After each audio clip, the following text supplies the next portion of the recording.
একজন অফিসের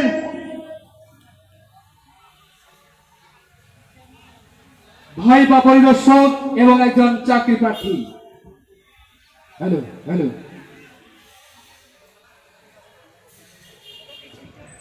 hello hello hello hello hello hello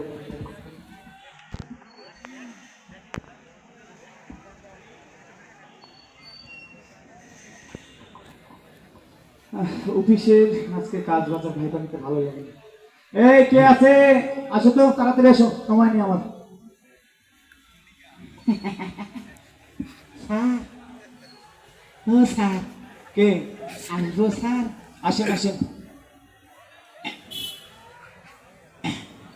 sir, একটু বসবো স্যার? হ্যাঁ হ্যাঁ বসেন বসেন, উপরে বসেন। আল্লাহ, বসছি স্যার। আরে এটা কি উপরে বসতে বলিনি আপনাকে? ও আচ্ছা, উপরে বসতে হবে? জি উপরে বসেন। তা আগে কইলে হইতো। ব্যাগটা এখানে রাখলাম স্যার। রাখেন, বসেন, উপরে বসেন।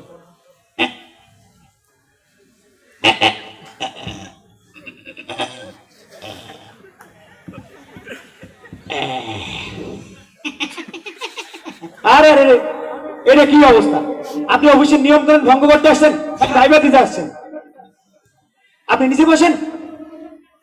আপনি তো বললেন উপরে উঠে বসেন, আগেই তো ভালো আছিল। খালি যন্ত্রণা। স্যার বসছি। আরে ভাই, এসব কি? অফিসের নিয়ম কানুন বোঝেন না? আমার মতো করে বসেন, আমার মতো করে বসেন। সেটা আগে বলবেন না স্যার যে আমার মতো করে আপনি বসে? বোঝেন না অফিসের নিয়ম কানুন কিভাবে বসতে হবে? বসতেছি স্যার।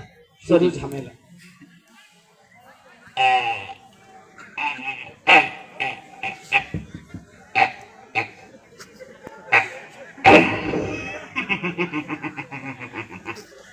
আর আরে কি অভদ্রতা! অফিসের স্যারের সামনে কিভাবে বসতে হয় এটাও জানেন না?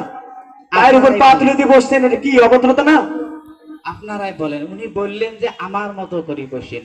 এই লোক তো প্রচুর বোঝে না। আচ্ছা আচ্ছা, এখন আমার মতো করে বসেন এখন। একটু ভদ্র হন। জি স্যার বলেন। আচ্ছা এখন বলেন, আপনার নাম কি? আমার নাম শিশিপাতি। কি ব্যাপার, এটা এটা কোন নাম হলো? শিশুপাতি নাম? শিশিপাতি। এটা কি বুঝতেছি না। এই আমি যখন কুড়িগ্রাম সরকারি কলেজে ঢুকবো তার আগে একটা দোকানে লেখা আছে মধুর ঢালি এক্সপ্রেস। তোরা যদি নাম মধুর ঢালতে পারে, আমার নাম শিশি পাততে সমস্যা আছে স্যার। আচ্ছা আচ্ছা ঠিক আছে স্যার। জি স্যার। আচ্ছা আপনার এসএসসি কত সালে? এসএসসি সাল কি স্যার? আমি তো অলরেডি এসএসসি তে অনার্স করতেছি স্যার। কিভাবে এটা কি? এই যে এসএসসি পরীক্ষা দিব, একে গরুর রচনা সব মুখস্থ। এই যে পরীক্ষা দিব, ফর্ম ফিল আপ হয়েছে, এই অবস্থা আসলো করোনা ভাইরাস। তারপর এই করোনা করোনা করি 2 বছর গেল চলি। এই তারপরে আবার পরীক্ষা দেবে, 2024-এ শুরু হলো বিপ্লব। পরীক্ষা হয়ে গেলে স্থগিত। এই যে গেল 3 বছর, এই সামনে আবার পরীক্ষার জন্য প্রস্তুতি নিচ্ছি। এই তো আমার এসএসসি পাস করতে সময় যাচ্ছে 4 বছর। এই জন্য আমার এসএসসি তে অনার্স চলতেছে স্যার। কি আজব! জি স্যার। আচ্ছা ঠিক আছে, আপনি সংস্কৃতি বানান করেন তো দেখি। কি সংস্কৃতি? এটা তো কেমিস্ট্রি থেকে প্রশ্ন করলেন। আচ্ছা কি স্যার, প্রশ্নটা কি? আরে সংস্কৃতি বানান করতে বলতে, সংস্কৃতি। স্যার আমার চাকরিটিও খুব দরকার স্যার। চাকরি হয়ে যাবে হয়ে যাবে, টেনশন করার কিছু নেই। পাইছি পাইছি। এটা তো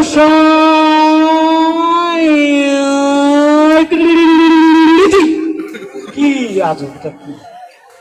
আরে এটা সংস্কৃতি নাকি? সংস্কৃতি। আরে মাথা শেষ। আচ্ছা একটা প্রশ্ন করি, মাল কাকে বলে? কি বললেন স্যার? মাল কাকে বলে? মাল? হ্যাঁ। আল্লাহ রে, এই যে মাল যে কি জিনিস, এই মালে তো আমার মালত ঢোকে নাই নাও। এই সরকারি কলেজে পড়ালেখা করি, পরীক্ষা দেই মহিলা কলেজত, স্যারের ঘর যে কি মাল।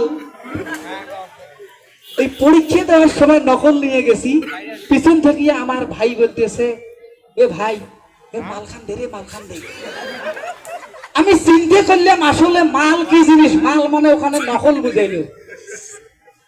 পরে কলেজ থেকে বের হইলাম, আমারে কিছু বান্ধবী যাচ্ছে চঞ্চলা হরিণীর মতো ঠাকুর ধরা, আইডা আটা ময়দা মাখা, এই বন্ধু গুলো করতেছে আহ ইস কি মাল রে। আমার মাথাটা হয়ে গেল ঘোল। কয় কি পরীক্ষার হলে নকল কয় মাল, বাইরেত কয় বেপরটা সেঙ্গিক মাল। আসলে মাল যে কি জিনিস, সে মালে তো আমার মালও ঢোকে নাই। এরপরে চিন্তা করে দেখলাম, আমি বাড়ি গেলাম, বাড়ি থেকে আসবো কলেজের দিকে, বাজে 9টা। এখন বাথরুমে গেছি, যা দেখি ভরপুর, একে পুড়ে ভর্তি। পরে আমি একটু সুইপারকে ডাক দিয়ে বললাম যে ভাই আমার এই জিনিসগুলো একটু পরিষ্কার করে দেন। উনি বললেন যে দাদা দাদা দাদা দাদা দাদা এ মাল পরিষ্কার করতে 350 লাগবে। এ যে কি মাল রে ভাই, কি বলবো। যাই হোক, আচ্ছা আচ্ছা ঠিক আছে, মাল অনেক একটা সুন্দর। মাল, একটা মাল, যাই যে হোক, কোনো বহুতে এটাকে মাল বলা হয়, মালে মাল। থাক, এই যে আল্লাহ আপনি, করবেন, আল্লাহ করবেন। আপনিও একটা মাল। লাগবে না, থাক। আমার উত্তর পাইছেন? ঠিক আছে ঠিক আছে, পাইছি ভাই। পরের প্রশ্ন ধরেন, আমি অল আচ্ছা, সাবজেক্ট, আচ্ছা, অল ঠিক সাবজেক্ট। আছে। আচ্ছা, মালের তো শুনলাম, এখন আপনার কোনো অভিজ্ঞতা আছে? মানে চাকরির অভিজ্ঞতা? হ্যাঁ, বিভিন্ন বিষয়ে। আমার পুরো জীবনটা অভিজ্ঞতা দিয়ে ভরপুর। আচ্ছা, আপনাকে কোনো প্রশ্ন করলে উত্তর দিতে পারবেন তো? বলেন। আমি প্রাণী বিজ্ঞানের স্টুডেন্ট, কুড়িগ্রাম সরকারি কলেজ।